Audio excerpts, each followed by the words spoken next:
Papa ezali magazine oyo ezosunga biso to dénoncer, c'est-à-dire tobimisa mabe nyonso na mpwasa bipai tozalaka. Soki okutani na makambo ezali kobebisa efandeli lokola kobwaka matiti, kuluna, violence na mabota, embouteillage, bosoto pe nyonso ya mabe, okofilme na telefone na yo pe otindeli biso na numero 082 37 98 877. Kozanga te koyebisa biso bisika ofilmaki pe ezalaki na circonstance nini. Tozobelela po mambi esila okati na biso. Bande ko balandi ya Belela magazine matondi mingi na bino toye lisusu na numero asika na mokolo lelo awinde ka boyebi na Belela toyaka na basango yo e pesa kabiso mayele pesa kabiso en tout cas bwanya ya ko boya mabe ya ko lona bolamu ya ko bimisa mabe na mpwasa na mokolo lelo toye lisusu na lisolo o ezo sala penza pasi na commune ya Makala bisika wapi population ezo lela parce que population ezo vivre makambu ya pasi population ezo kutana makambu vraiment ya mabe ya kilikili population est comme victime ya la police et fallait ki ebomba bango ebatela bango tolandi bilili ezo pesa pasi bande ko bazo kufa basi bazo mona pasi babal ezo zwa bato à tout moment tolandi bilili et puis tozongi tout juste après.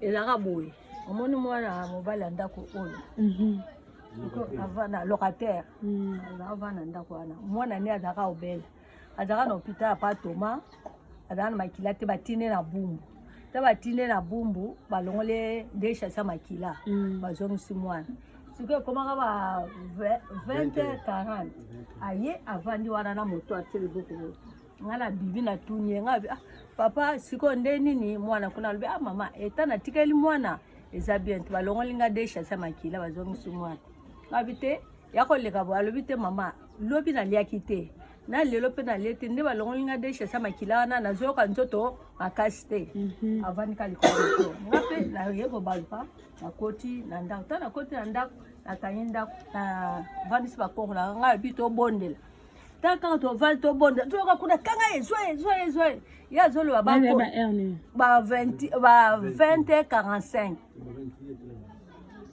la bongo ay ya lubi ba konzi botika ngala zoka nzoto makasi te botika ngai te zoe chaisinga papa tanga yoka ke chaisinga ayeko bima tanga yoko bia fongoli porta bima lobite oyo ndako na ye awuto hôpitali na mwana botika ete otika ye balingi te chaisinga ta papa lobite bo chaisinga te kolo ndaku ye ale babeti bala liboso ta babeti bala liboso ne pandaka banzungu wana anzungu mosusu monene ezaki wana Nicolas dal na ye mutanzwa te ay yami bala nde ba betaka papa gaima pasa ko bio babetinga masasi tanga na zo bima boye éclairer azo ki mambangu boye ay bangu baba no ki mamba ona ta bo makila moye tanga ata pasa beti masasi ay ndeto simanzela wana to luka hôpital to kewa toke hôpital moko awa balobite awa te ndeto kenaka kokolo toke kokolo kuna baba no traité ye mwa nani locataire na bisango ale ayiko landa abite na landa na tala eta papa tanga ayiko landa kana porte hôpital bakangiye bakangiye kana basoda na le ta bazokende nde basoda bazokeno beta masolo ya zo landela ti ndenge bakenda kana ye ta bakena ye na tongo na 8h abengi boye na sika boye tato komaka 23h na hôpital babenke mwana ngo asali nini akufi siko taye kuna bengi bito yebise mwana no ngo asali nini akufi taba soda bayoka ke mwana ngo akufi batuna mwana ngo akufi za komela maboya lobite na zana elote ayo fiye bazwe 10000 ne bazwa 10000 na nde batika kae ninga yaka basawa de mas lundi ne bakundaka mwana konde babeta papa masasi boye bazwa charge na ete bazwa charge te kasi nde bango nde bakima kana tabiso toza kolandela wana na makoki peza te na mtu mwana pe docteur azo juste soin solo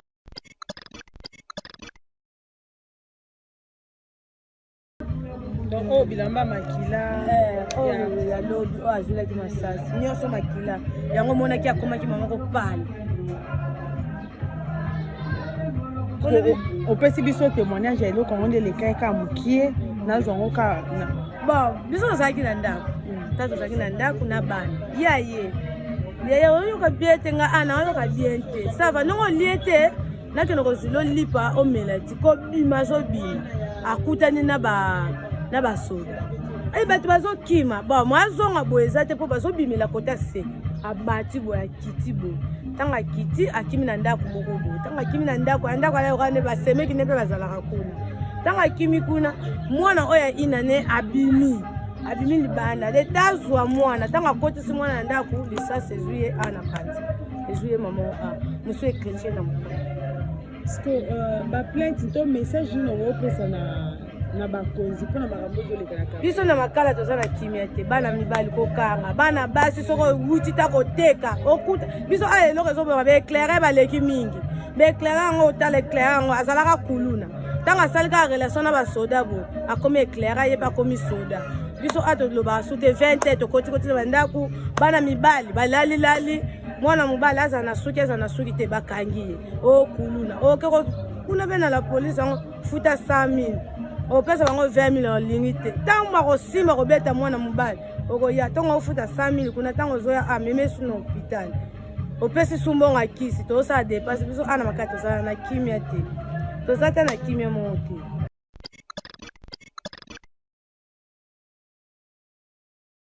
bandeko balandi ya belela magazine touti kolanda bilili epesi pasi dénonciation ntango mabe ezali totala te nani aza nani me tobimisa mabe na mpwasa mpo tolonda bolamu na mabota mpe na mboka na biso wana toutaki kolanda bandeko oyo bayaki kobimisa mabe baye kolela paske la polisi oyo esengaki ebomba population me yango nde ekomi baacteur ya mabe mpo na population sikasikoyo tozolanda avis ya chef de quartier moko ya komina Makala epuis na ya agent moko oyo ezali activiste ya droits humains aye pe ko dénoncer aye pe ko pesa point de vue na ye par rapport ya makambo ezosala na komina Makala et puis tozongi tout juste après.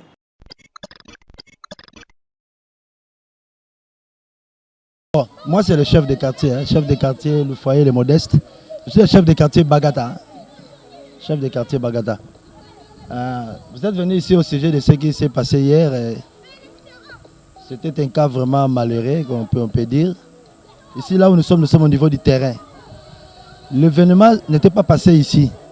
L'événement s'est passé de l'autre côté à Croquet. Il venait du quartier Maboulou. Il poursuivait les gens là-bas. Celui qui est décédé ici, le monsieur qui était décédé ici, on l'a venu le déposer ici comment? C'est-à-dire, quand il est tombé là-bas, on l'a pris pour qu'on puisse l'amener au niveau du SIAT.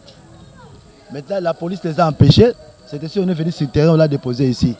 Il était touché par le coup de balle au niveau de la tête par le phare d'essai. Les phares d'essai ont tiré sur lui. Il était de passage. Lui, il était venu, il a donné une garantie sur Malungani.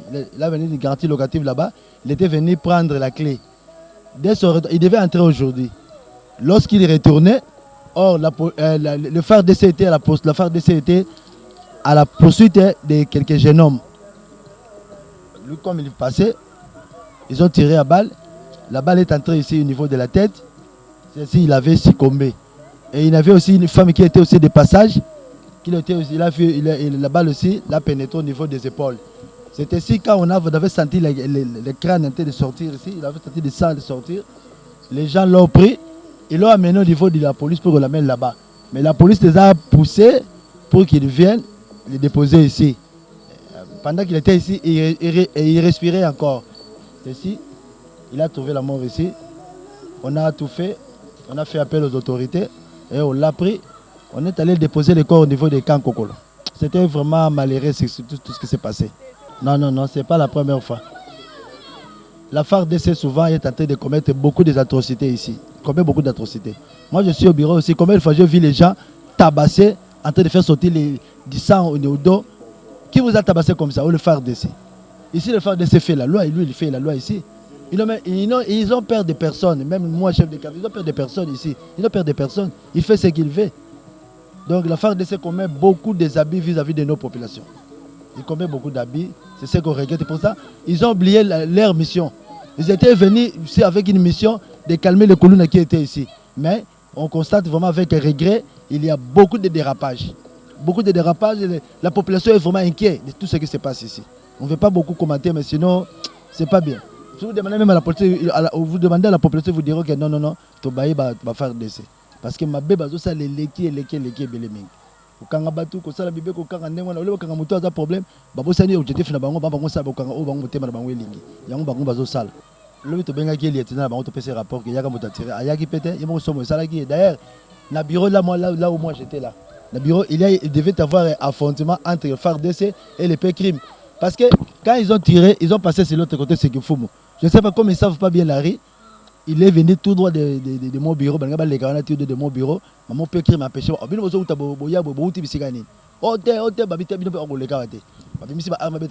j'étais au bureau. J'ai crié. Autant, chef de quartier, qu'est-ce qui ne va pas? Chef, donc tous les cas, donc empêché. Bon, les gars, et heureusement, on était avec le major. Major, c'est bozonga bokele ba kuna liboso kuna babomi muta babomi muta oui babomi muta ba faire des bakende ki boy o te so ba beka ke bango ba ya les susu boy na ndenge population ba ndeko ya les loulou et les gens so affrontement makasi o bango to ba partir wana to pêcher ki bango bazongi ba ke les classiques nzela ya makadamu wana tant so ba muta kufi ko to bengi capitaine na bango ke non lieutenant bango ke non awa babomi muta mais ils n'ont pas pu lieutenant tika ko yate to mona ki ba unité muso muta yaki pona ko tala ko kusala ba constat bango ba mona na kiti donc moi dans l'hôpital dans le centre des frères on a mon moi c'est des mecs qui banda awa ba beta qui va faire tout le monde les témoins tout le monde sait que ce sont des femmes parce que ba ke belé misu ba ke bo ba ke ba moto ba zaki na ba benga ba éclaireur na ba éclaireur ba zo landa ba to bobo ya oh moto moko ayako sala plainte pa na bango na yibité faire de ça comme ça ba ko sambisa ba to na ko ba déclaration ko sala ba plainte moto sali plainte ba kiti secteur ba ko kanga bon na yibité si ce n'est qu'au Congo qu'on peut faire ça. En tant que chef de quartier, je regrette de ce qui s'est passé. Je demande vraiment, il faut qu'il y ait une notion d'éthique auprès de nos frères d'essai. Si seulement pour moi, en tout cas, leur place n'est pas ici. Si ça dépend que de moi, leur place n'est pas ici. Parce qu'on ne peut pas mélanger les lions avec les boucs. Quand vous mélangez un lion avec le bouc, le lion finira toujours par faire voir que non, moi je suis un lion. Vous mélangez la population, au lieu de les mettre avec des brebis comme des policiers, non, vous mélangez la FARDC avec la population. Mais ceux-là seulement, ils ont toujours commettre des habits. Et ils ont des armes là sophistiquées, donc lorsqu'ils s'imposent, il fait sortir directement l'arme. Il fait sortir l'arme. Leur place est peut-être au fond, à la guerre, mais pas ici au niveau de nos entités. Vraiment, ça fait mal. Ok, merci. Ezangai, activiste et défenseur des droits de l'homme, il y a l'Isadel.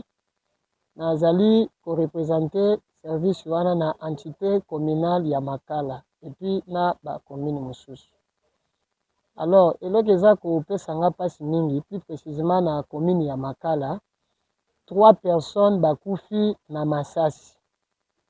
Normalement, batu babeti masasi bayebani te. Mais nae awa koleka pona yebisa na bino bakonzi ya mboka bomeka kotalela biso problème wana parce que 3 personnes déjà eleki ebele. Moto ya liboso akufaki na singa ya mobali. Babeti ye masasi, moto abeti masasi toyebi te mais akufi na masasi. Moto ya mibale aye kokufa na kingusi mwana mwasi. Babeti masasi, batu pe babeti masasi bayebani te.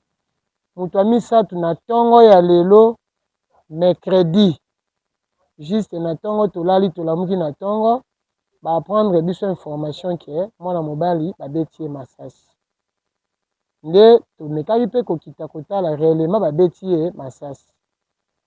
Alors ntango ngai namoni bato baye koyebisa ngai etant ke naza korepresente service ya violence ya l'Isadel na kati ya commune namoni ke 3 personnes eleki déjà ebele bato bazobeta masasi bayebani te mais naza koapprendre kaka bainformation ke bato bazokufa na bamasasi bon tozosala kaka badevoir ya kokende komona mpe koakompagne na bakonzi bisika bazomemaka bacor.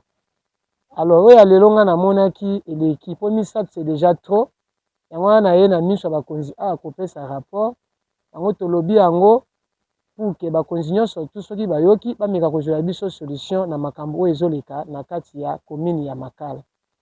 makambo nazalaki na yango ya koyebisa na bakonzi yango wana.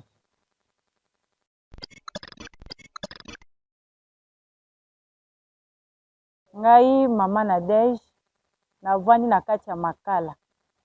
Nazali ko déplorer insécurité oyo ezoleka na kati ya makala. Ça fait pratiquement 1 mois na ndambo.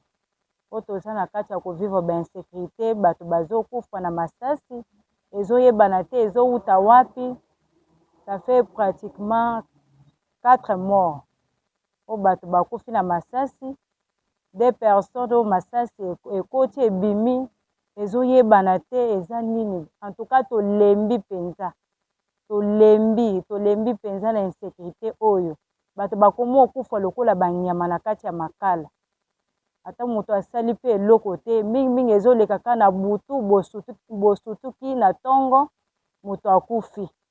Ezoyebana te ezouta wapi. Epuis toza pe na mutu moko na kati ya makala baza na kati ya komenase ye aza activiste ya droit de l'homme na kati ya Lizadel. En tout cas bino bakonzi bolandela biso nanu likambo oyo. Vu que ba défense azolandela bato mpona bamabe mingi ezosalema na makala. Kuna balingi penza droiture te, balingi kaka bavire ezosalema mingi. Yango wana bazolinga baelimine ye, bazoloba toko boma yo lolenge baboma shebe. En tout cas toza na kati ya insécurité bolandela biso penza situation oyo esila vraiment na kati ya makala tolingi penza kimia. Merci beaucoup.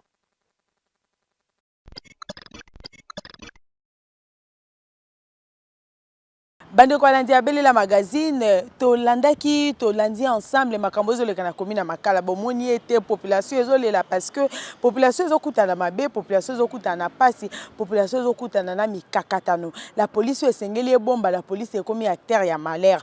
Ah oui, to bimisaka toujours mabe na mpoasa, totala tena ni azanani parce que la protection de tous est obligatoire. Liboso na bino ezalaki Généreuse Mbuta comme d'habitude et puis na sima ya caméra ezalaki ingénieur Joël Ngouvulu ensemble na Patrice Moulenda to monani ni susu na mikolo ezoya na pesi bino bye.